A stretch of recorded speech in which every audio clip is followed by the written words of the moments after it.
Hello friends, welcome to Nanaba's Kitchen. And if you have joined us for the very first time today, I want to say a warm welcome to you. Thank you so much for doing so. On the menu today is Ghana brown bread, which is really whole wheat bread. Very simple recipe. Can't wait to get started, so let's wash our hands and begin. Yes friends, so on your screen right now is all the list of ingredients needed. It will be repeated also in the description box below, so be sure to check it out. So for the recipe, you'll need 2 cups of your wheat flour, which you can find at any store, and just pour it into your mixer and add 1 cup of all-purpose or plain flour, 1/4 cup of sugar, 1 tablespoon of powdered milk, a teaspoon of salt, a half a teaspoon of nutmeg that's grated, and a sachet or packet of your yeast, your dry active yeast. So you have all your dry ingredients, just whisk them together, and then let's work on our wet ingredients. Now in goes 1/4 cup of butter at room temperature, 1 cup of whole milk also at room temperature. We need about 1/4 teaspoon of vanilla extract to bring us that bakery, that beautiful bakery inviting aroma. Now we also need 1 cup of water, and voila, all of our ingredients are now in the mixing bowl. How easy, how quick, how simple is this beautiful recipe. So now we're going to use our mixer to mix. If you don't have a mixer, no worries, you can use your hand, as I did in my butter bread recipe, which I have linked the video below in the description box, so you can check that out to learn how to use your hand.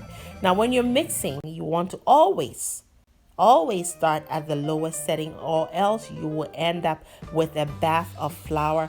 You will be all white and your children will laugh at you. So start at the lowest setting and then increase when the dough is completely wet. Increase it up to the highest setting and mix for about 5 minutes. Pour it out onto your clean floured surface. I am using all-purpose flour, about 1/8 cup to knead my dough. I knead it for about 4 minutes. Now I'm placing it into my pan here. I've greased with some butter, and I've covered it with a damp kitchen cloth. Very important. I am proofing for 45 minutes. It is hot today, so it only took 45 minutes for the first proofing. It might take longer for you depending on the temperature where you live in that environment. So while that's proofing, you want to get your pans ready.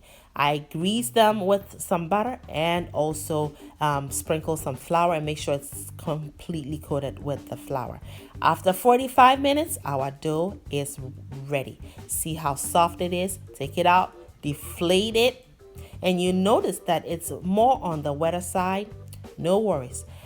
Keep in mind that wheat flour has a lot of fiber, so it tends to dry out.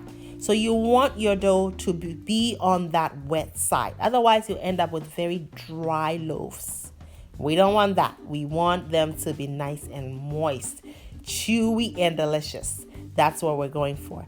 So I yielded 2 loaves out of this recipe. You can end up with 1 large loaf. So I got 2 medium-sized loaves.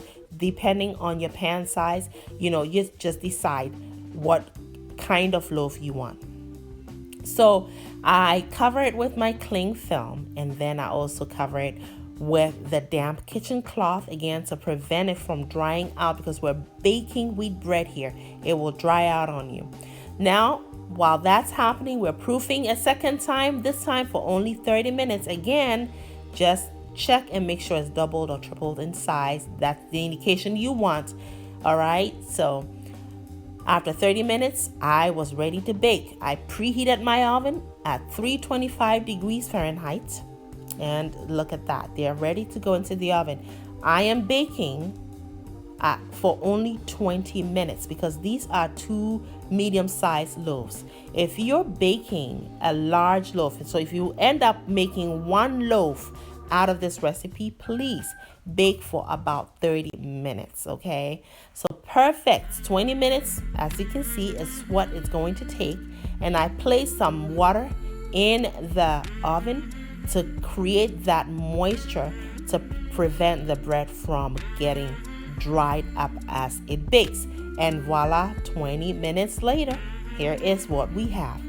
These gorgeous wheat bread. Now see how soft it is, perfectly baked. Now let's see how moist it is on the inside. And it is on the sweeter side. You can decrease the amount of sugar you add to the recipe. It's up to you. Look at how moist this is. You have to try this recipe. You will eat a whole loaf. I'm not trying to encourage you to do that, but that's what I almost did. Thank you for watching. Make it a great day and have fun, especially in that kitchen.